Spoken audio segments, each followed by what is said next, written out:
IAS institute నిర్వహిస్తున్న all India scholarship exam pass అవ్వండి. 2 years ఫీజులో 50% మాత్రమే పే చేయండి. కుమరం భీం ఆసిఫాబాద్ జిల్లాలో మరోసారి పెద్ద పులి సంచారం కలకలం సృష్టించింది. కాగజ్నగర్ మండలం గన్నారం సమీపంలోని ఒక యువతిపై పులి దాడి చేసింది. ఈ దాడిలో ఆ యువతి అక్కడికక్కడే మృతి చెందింది.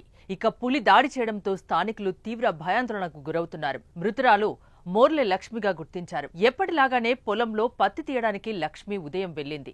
ఆ సమయంలోనే ఆమెపై పులి దాడి చేసినట్లు తెలుస్తోంది. లక్ష్మిపై పులి దాడి చేసే సమయంలో మరికొంతమంది కూలీలు కూడా అక్కడే ఉన్నారు.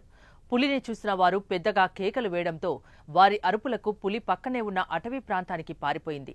అయితే పులి దాడిలో అప్పటికే లక్ష్మి మృత్యువాత పడింది.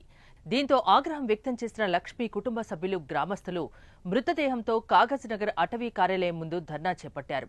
మృతురాలి కుటుంబానికి న్యాయం చేయాలని డిమాండ్ చేశారు. అయితే స్థానికంగా గత కొన్ని నెలల నుంచి పులి సంచరిస్తున్నా అధికారులు ఎలాంటి చర్యలు చేపట్టలేదని, అందుకే ఇలాంటి దారుణ ఘటన చోటు చేసుకుందని స్థానికులు ఆరోపిస్తున్నారు.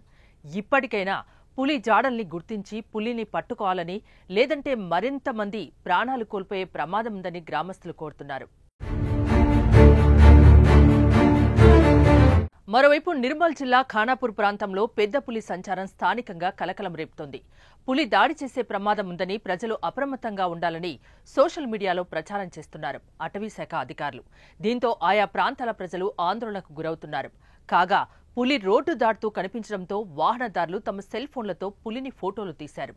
ఈ క్రమంలో అటవీశాఖ అధికారులు దిమ్మదుర్తి, సూర్జాపూర్, మస్కాపూర్, ఎగ్బల్పూర్ గ్రామాల ప్రజల్ని ఈ క్రమంలో అటవీశాఖ అధికారులు దిమ్మదుర్తి, సూర్జాపూర్, మస్కాపూర్, ఎగ్బాల్పూర్ గ్రామాల ప్రజల్ని అప్రమత్తం చేశారు.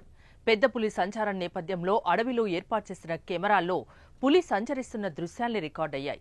దీంతో ఖానాపూర్ సరిహద్దు అటవీ ప్రాంతాల ప్రజలు అప్రమత్తంగా ఉండాలని అటవీశాఖ అధికారులు హెచ్చరించారు. ఎవరూ ఒంటరిగా అడవిలోకి వెళ్లవద్దని, సాయంత్రం త్వరగా ఇండ్లకు చేరుకోవాలని సూచించారు. అటవీశాఖ అధికారుల హెచ్చరికతో స్థానికులు భయాందోళనకు గురవుతున్నారు.